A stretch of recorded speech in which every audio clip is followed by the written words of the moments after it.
Bonjour les amis, comme vous voyez, je vais encore vous égayer avec un petit poème. C'est une fable de La Fontaine, la cigare et la fourmi. Comme vous voyez ici sur la photo, il y a une fourmi qui est devant sa maison avec des tas de réserves, alors que devant lui aussi vient la cigare. La cigare qui vient commander, la cigare qui vient demander de la nourriture, disant que pendant l'autre saison, elle était en train de chanter. Mais la réponse était très décevante. La fourmi a dit, ah, tu as bien chanté, maintenant tu vas danser. Oui. Et c'est moqué sur l'air, en fait. Je vais lire. La cigare et la fourmi. La cigare ayant chanté tout l'été se trouva fort dépourvue quand la bise fut venue. Pas un seul petit morceau de mouche ou de vermisson. Elle alla crier famine chez la fourmi sa voisine, la pria de lui prêter quelques grains pour subsister, jusqu'à la saison nouvelle. Je vous paierai, dit-elle, avant l'août, foi d'animal, intérêt principal. La fourmi n'est pas prêteuse, c'est là son moindre défaut. Que faisiez-vous au temps chaud, dit-elle à cette emprunteuse. Nuit et jour à tout venant, je chantais, ne vous déplaise. Vous chantiez, j'en suis fort aise. Eh bien, dansez maintenant. Ça finit comme ça. Mais c'est très décevant, mais c'est très éducatif aussi. Je reprends avec des explications. La cigare ayant chanté tout l'été se trouva fort dépourvue quand la bise fut venue. La bise, c'est quoi? C'est le vent. La bise, c'est le vent froid venant du nord.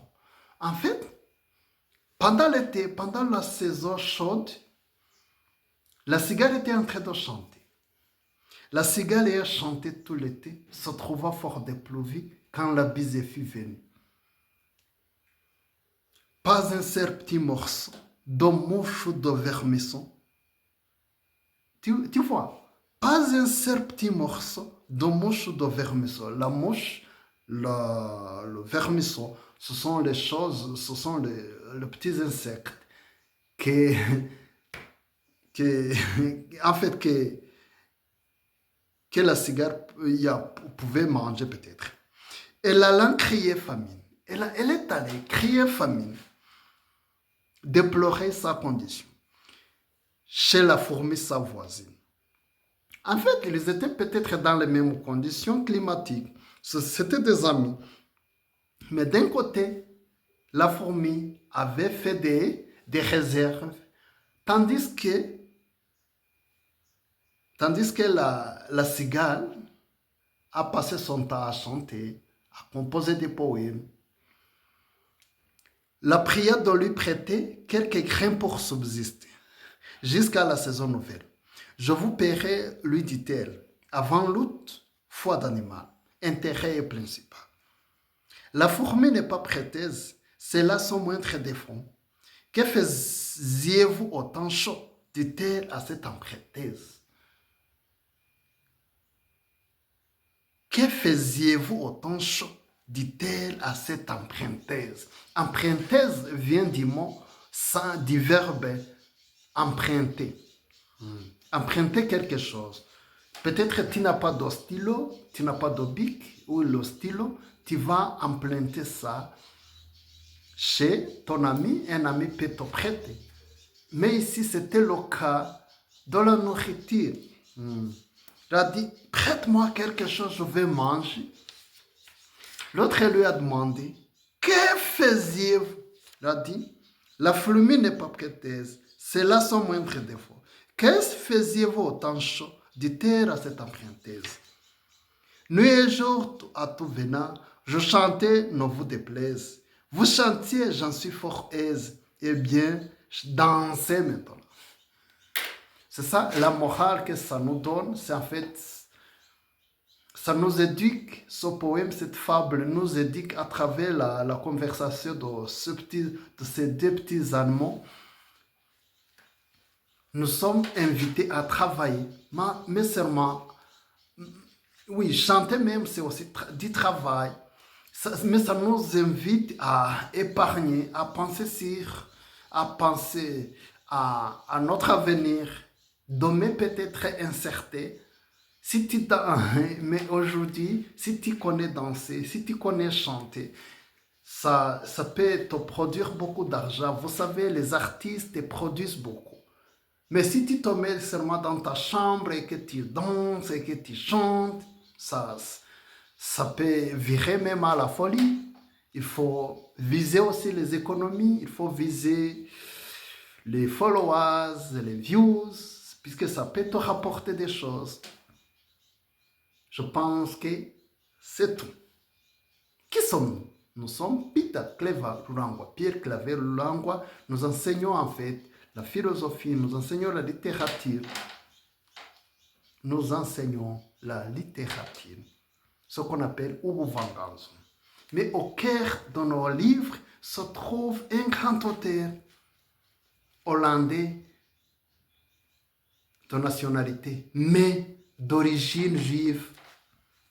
Il s'appelle Baruch de Spinoza.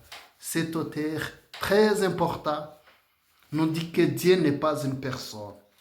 Dieu n'est même pas trois personnes en une, la Trinité. Dieu est la totalité du réel. Ça peut sembler décevant pour les chrétiens, les musulmans, les juifs, les monothéistes. Mais cette vision panthéiste nous ouvre l'esprit, nous libère des emprises, des religions, des sectes qui contrôlent les gens. Cette vision nous met dans un cadre plus grand. Nous concevons comme partie de Dieu la nature que nous voyons.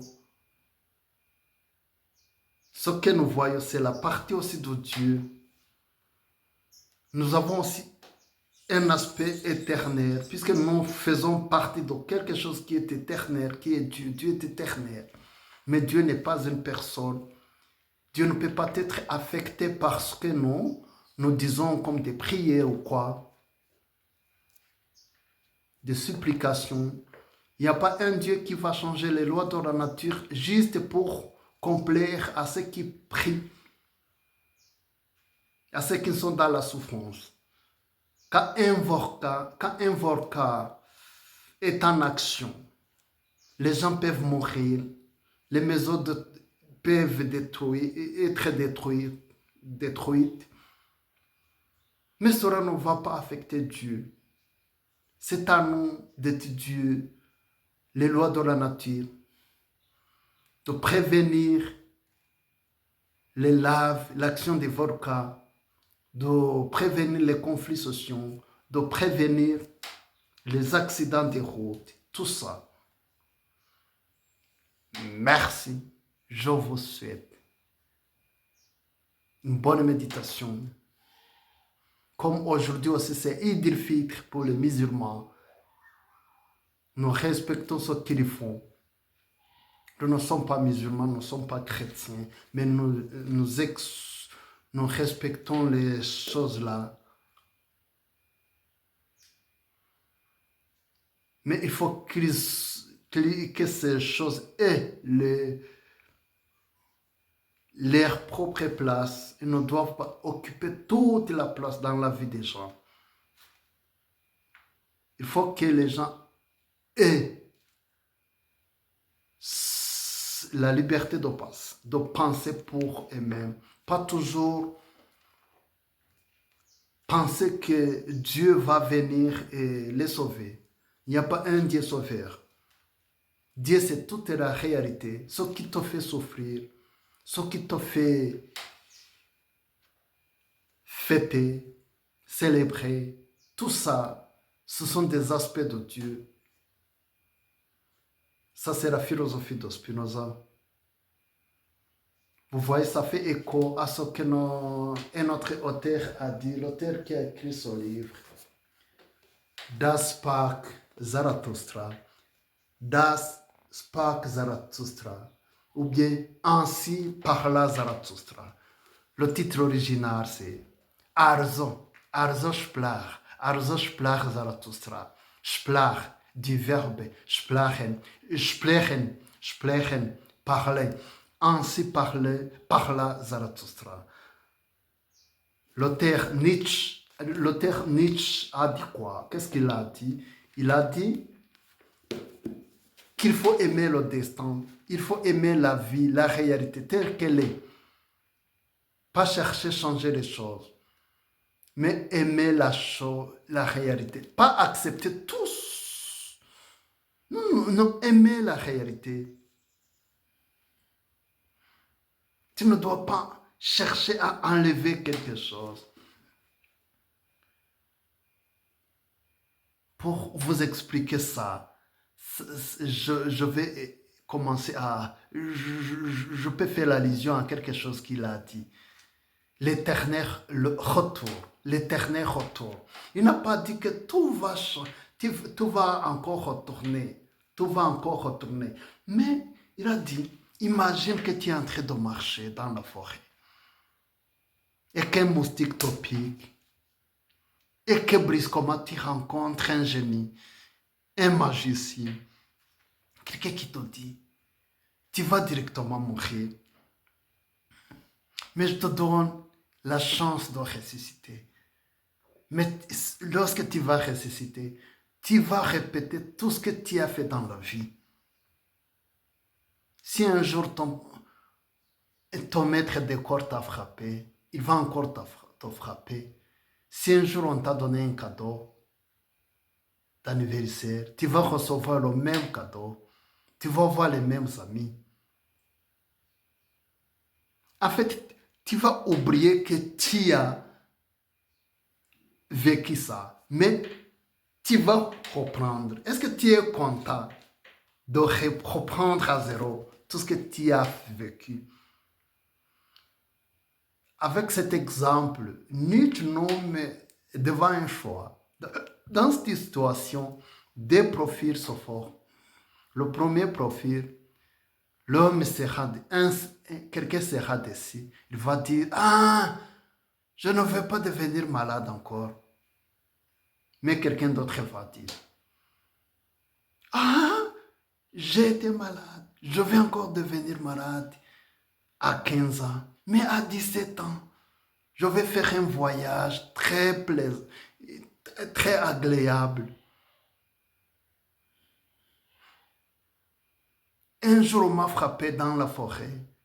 Quelqu'un va me frapper aussi. En fait, c'est ça. C'est le deuxième profil. Quelqu'un qui va tout accepter. Ce qui a été mauvais, ce qui a été bon. Ok, merci. En fait, c'était pour profiter de cette occasion, l'occasion d'un petit poème, pour vous partager la philosophie de Spinoza. Spinoza et Nietzsche vont ensemble.